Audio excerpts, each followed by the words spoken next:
everybody. Today we're coming to you from Mobile, Alabama. Beautiful southern weather, warm and humid. You know, most of us never stop to think about the sheer overload our brains are under every single day. Thousands of choices, endless notifications, constant noise. Thoughts and emotions swirl with nowhere to go. And the reality is that if you do not clear your mind, it becomes cluttered. If you do not sharpen your mind, it dulls. Journaling is one of the simplest, most powerful ways to change that. A notebook, a pen, a few honest words. That is all it takes to move from scattered to focused, from overwhelmed to clear. If you remember one thing from this podcast, let it be this: journaling can clear your brain and sharpen your mind. This is the Karen Shaw Podcast. I'm Karen Shaw. Let's get started.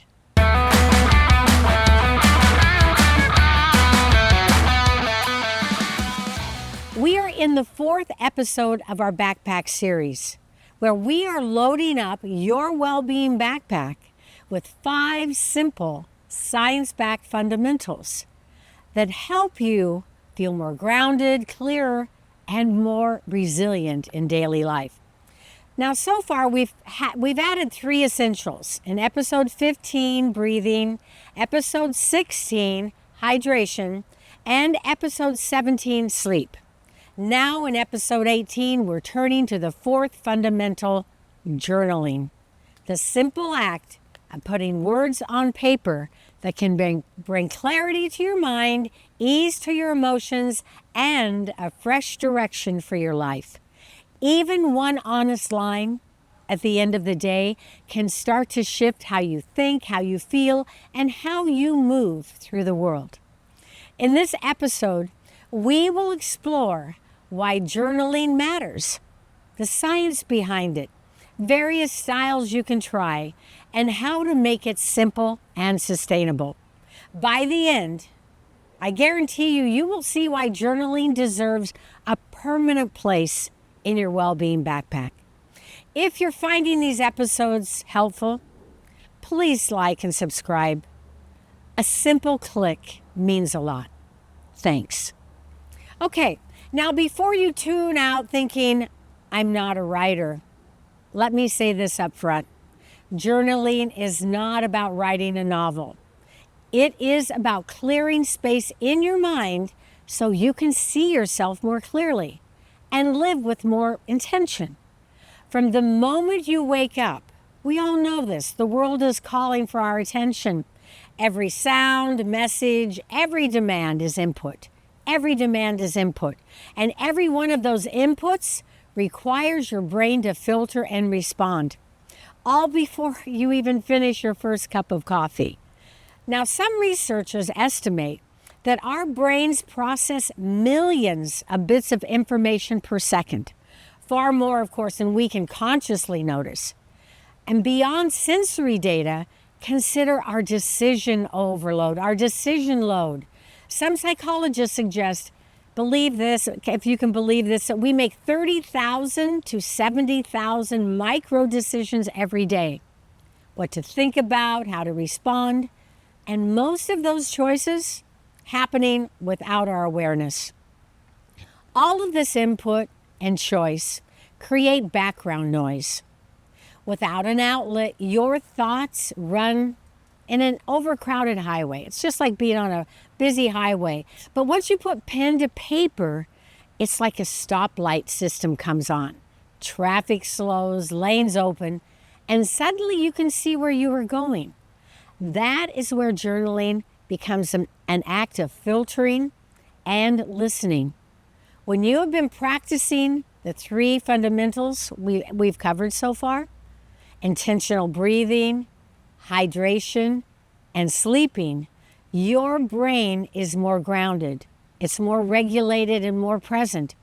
When you begin to journal in that state of mind, it becomes easier to tap into what has been hiding beneath the surface.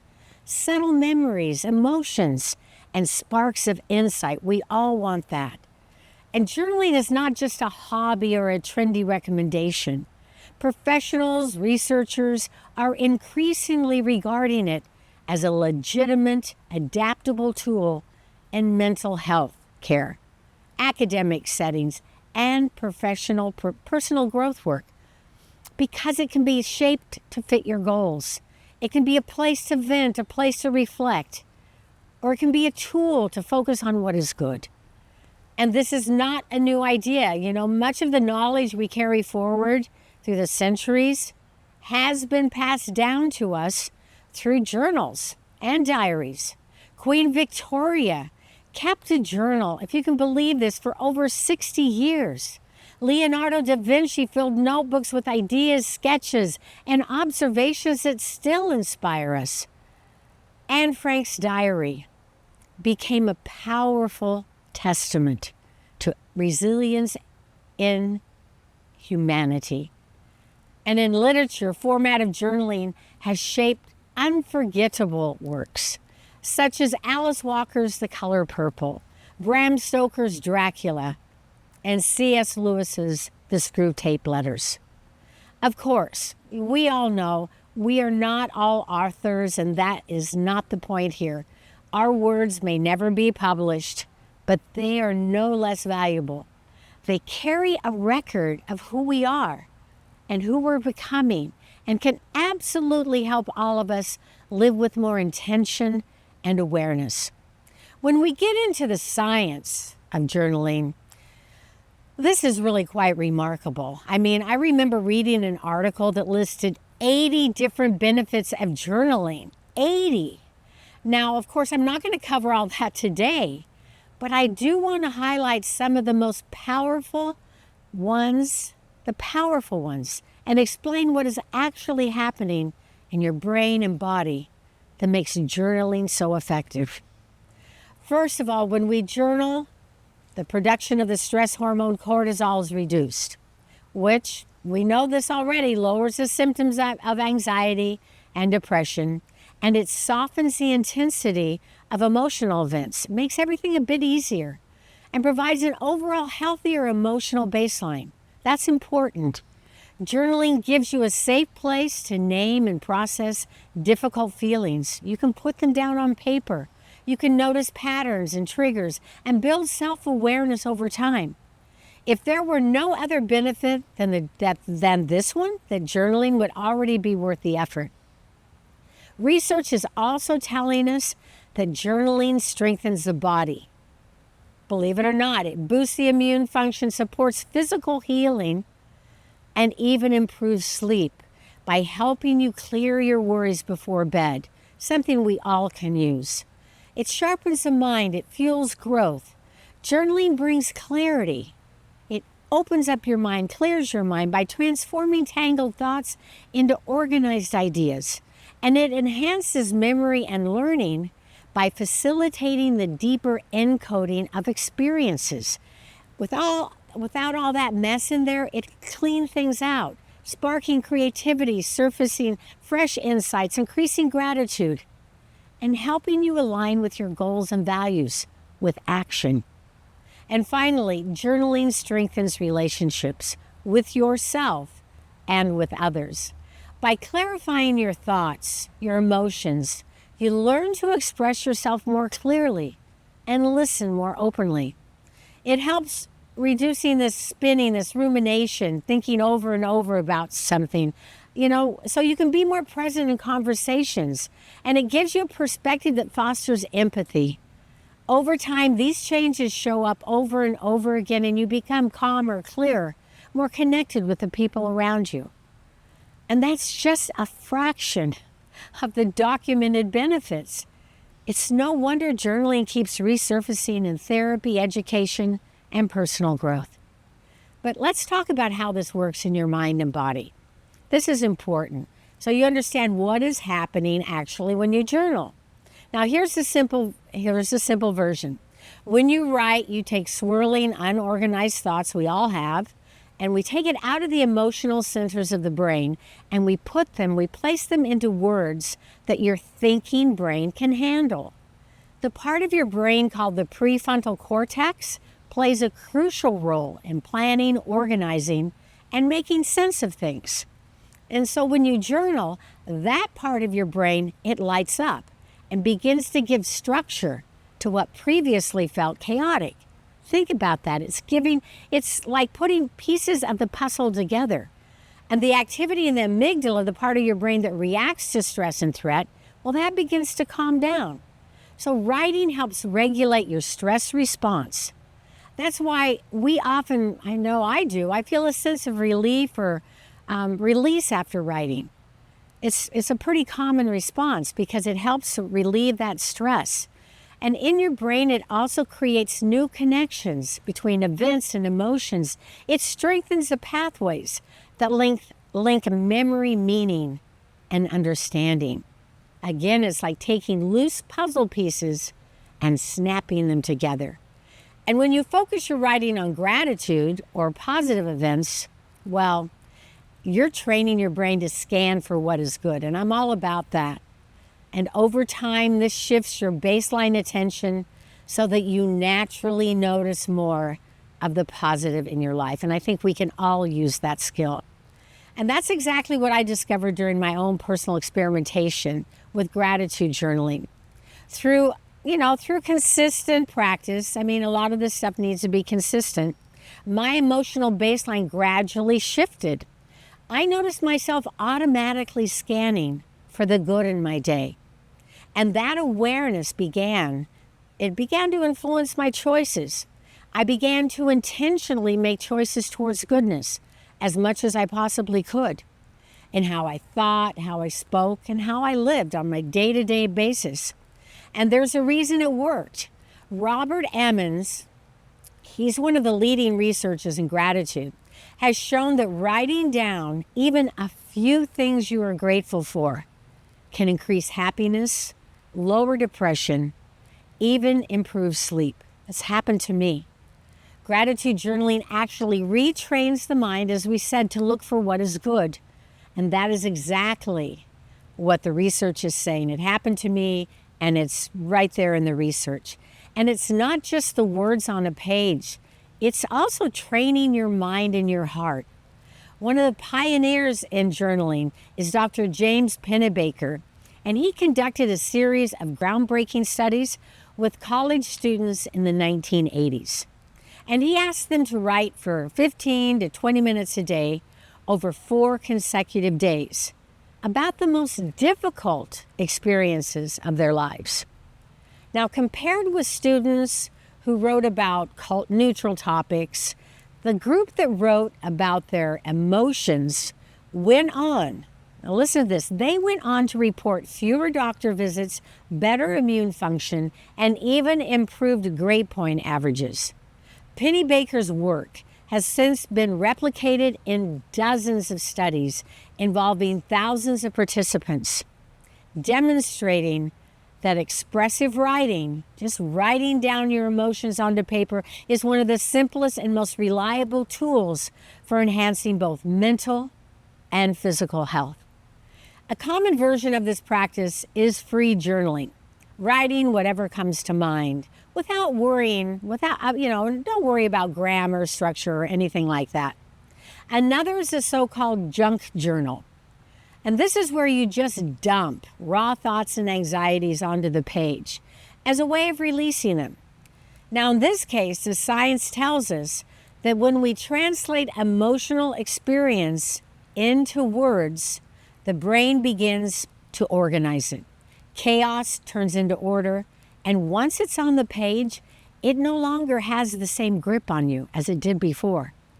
And Martin Seligman, another main researcher, he's the father of positive psychology. Now, he carried this work forward in a different direction, away from the junk journal. This is a what went well journal at the end of the day, because positive psychology is all about helping people to flourish and thrive.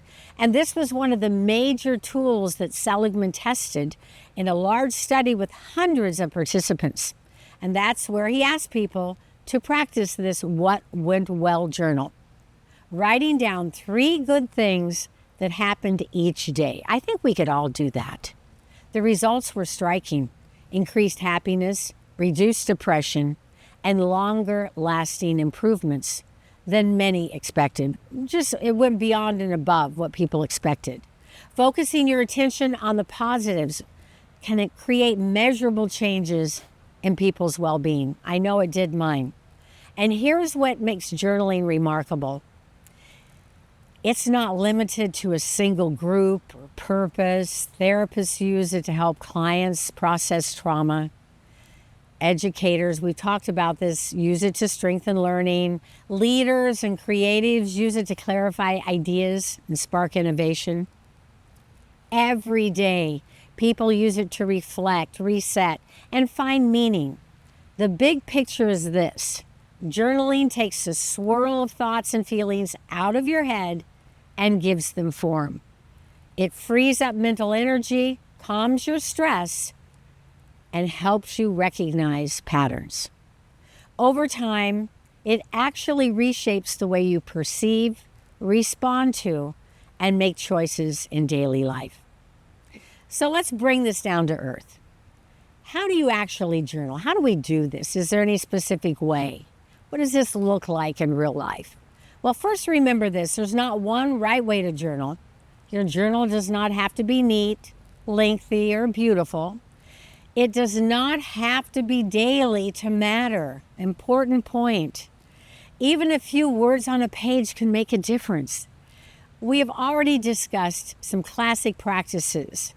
Gratitude journaling, what went well, free writing, junk journaling. However, there are many other ways to utilize a journal. And over time, I actually have found myself creating quite a few different kinds of journals for various needs. Okay, so I'm just going to take a moment and share with you some of the journals I have. I am not a fanatic about journaling, but I like to put my thoughts down into paper so that I don't have to rethink things and I don't have to try to remember things. It's all there. I'm not consistent. I do the best I can. And the reason I choose writing it down over digital, and I do this in certain things in a digital world as well, is because when you write things out, it increases learning, memory, and emotional stability. So there's a real big benefit of getting those hands moving, having that whole process of writing things down. So here's some of my journals. Sometimes I like to keep track of my habits. So I have this journal right here keeps track of my habits. So I have little blocks in it. It's a little graph and I can check it off and see how I'm doing. I don't have to think if I did something last week. I have it in that journal.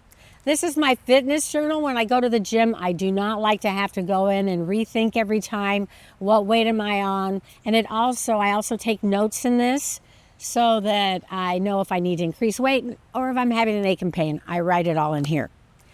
This is my journal that has my calendar in it. It also has little spaces for every day, so I can kind of tell myself where I was during the day and write down some thoughts about that.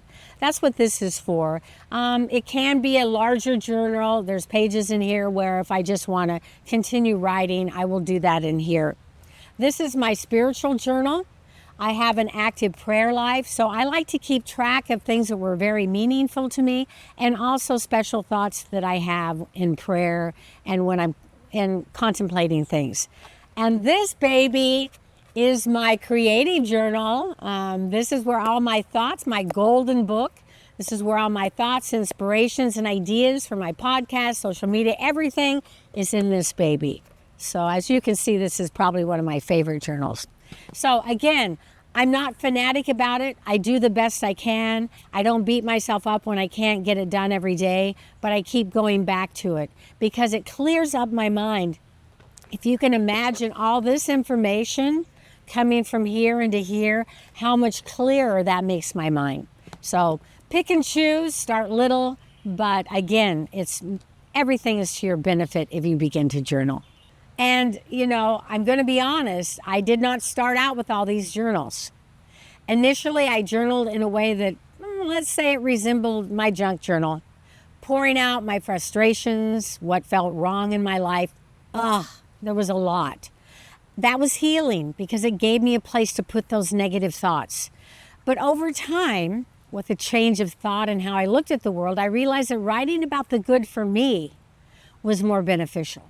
That shift opened the door for creative journaling, spiritual journaling, all these different journals that I have. Because I began to realize the importance of having the information somewhere, but not always having to keep it inside of my head. That's the beauty of journaling. You do not have to pick just one kind. You can let it grow with you, meeting the needs of your life in real time. What you need, pick up something, just get something and begin writing it down. It'll help you out. So keep a notebook by your bed. And this is a really helpful thing, or have a notebook app if you prefer digital. Anchoring journaling to an existing habit can really be helpful. We talked about tiny habits where we get up, brush our teeth, and connect a thought or a little action to that. And we can do that also with journaling. We can have a bedtime ritual, including journaling, and also morning coffee with journaling. And the freedom of knowing also in journaling that no one else is going to read it. This allows honesty. And in this context, honesty is where the real healing begins. So I've got an invitation for you, and don't overcomplicate it. Don't worry about filling pages or writing beautiful. Just begin journaling. Just one line, one thought, one note of gratitude at the end of the day can open the door. Journaling helps you clear the noise. It captures what matters. You want that. And it connects with your deeper wisdom. And over time, that practice, journaling, is going to become a mirror for your personal growth.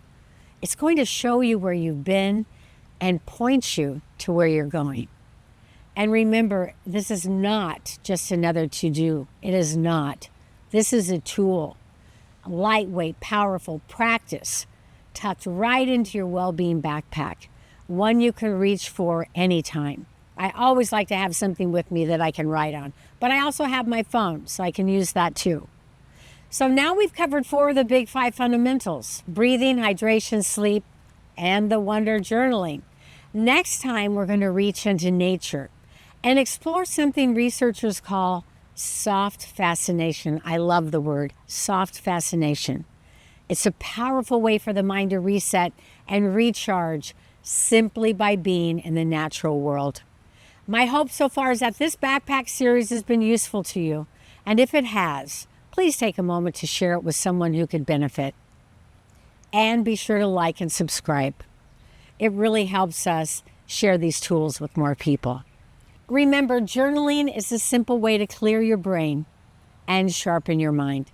Until next time, this is the Karen Shaw Podcast. I'm Karen Shaw. Take care, everybody. Bye-bye.